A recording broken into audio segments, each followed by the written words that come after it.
అందరికీ నమస్కారం. Air India Boeing aircraft AI-171 ఏదైతే అహ్మదాబాద్ లో క్రాష్ కి గురైందో సరిగ్గా ఇప్పటికి 1 మంత్ అవుతుంది.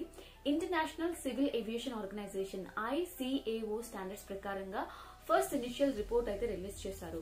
సో మార్నింగ్ నుంచి చూసుకుంటే మనకి social media platforms and news channels లో ఎక్కడ చూసినా ఈ aircraft AI-171 Ahmedabad flight crash incident గురించి డిస్కషన్స్ జరుగుతున్నాయి.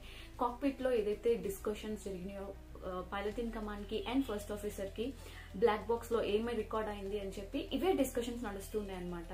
ఈ లోపే సరిగ్గా 1 మంత్ గ్యాప్ కి ఈ రోజు డేట్ వచ్చేసి 13th July 2025 సండే.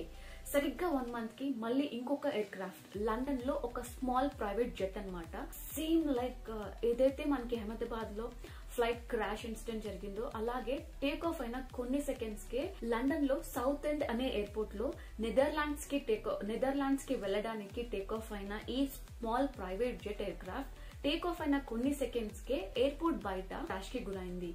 ఇందులో ఎంతమంది ప్యాసింజర్స్ ఉన్నారు ఏంటి అని చెప్పి ఇంకా ఎగ్జాక్ట్ డీటెయిల్స్ ని స్పెసిఫై చేయలేదు.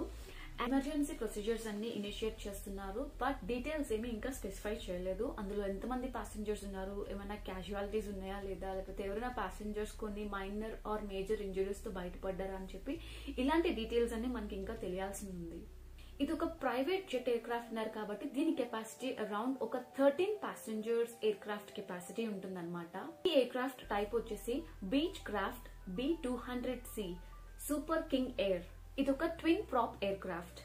ఇలాంటి ఎయిర్ క్రాఫ్ట్స్ ని ఎక్కువగా ఎయిర్ అంబులెన్స్ పర్పస్ కింద లేకపోతే ఏరియల్ సర్వీస్ లేదు అంటే విఐపి ట్రాన్స్పోర్టేషన్ కి ఎక్కువగా ఇలాంటి ఎయిర్ క్రాఫ్ట్స్ ని యూజ్ చేస్తూ ఉంటారన్నమాట. Let's all together pray for those passengers safety. ఈ 2024 అండ్ 2025 లో మనం చాలా ఇలాంటి ఏవియేషన్ కి సంబంధించిన ఎన్నో ఫ్లైట్ క్రాష్ ఇన్సిడెంట్స్ గురించి మనం చూస్తూ ఉన్నాము. అలాంటి ఇన్సిడెంట్స్ తర్వాత సరే ఎవరైతే రెగ్యులేటరీ అథారిటీస్ ఉంటారో ఇలాంటి ఇన్సిడెంట్స్ ని చూసిన తర్వాత కొన్ని ఇంకా ఎక్స్ట్రా మెజర్స్ తీసుకుని ఇలాంటి ఇన్సిడెంట్స్ మళ్ళీ రిపీట్ అవ్వకుండా జరగాలని చెప్పి కోరుకుంటున్నాను.